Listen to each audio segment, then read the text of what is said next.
Acculée par l'épidémie de coups d'État en Afrique et la vague anti-française, la France a commencé à réduire sa présence militaire sur le continent africain. Cela fait quelques mois que Paris a entamé un remodelage de sa stratégie militaire, en réponse aux tensions croissantes et à l'échec de la force Barkhane au Mali. Le départ de cette force a conduit la France à repenser son approche. Elle souhaite instaurer un nouveau modèle de partenariat. Ce modèle repose sur une diminution de ses troupes, tout en augmentant l'offre de formation et d'équipement.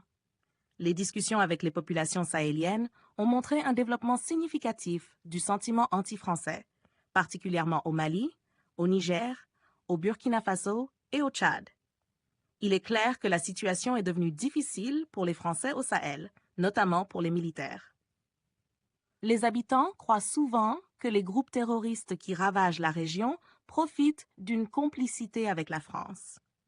En conséquence, Paris a décidé d'adopter une approche plus souple et adaptée aux besoins des nations concernées. Jean-Marie Bockel a été nommé par Emmanuel Macron pour superviser cette nouvelle stratégie. Cela inclut une réduction des bases militaires permanentes, comme celles à Libreville, Dakar ou Abidjan. Ces bases ne fonctionneront plus de la manière traditionnelle. La diminution des effectifs militaires a déjà commencé.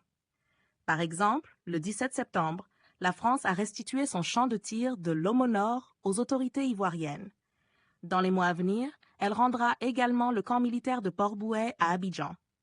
De plus, le nombre de soldats français en Afrique est passé de 900 à environ 600, et des réductions similaires sont prévues pour le Gabon et le Sénégal.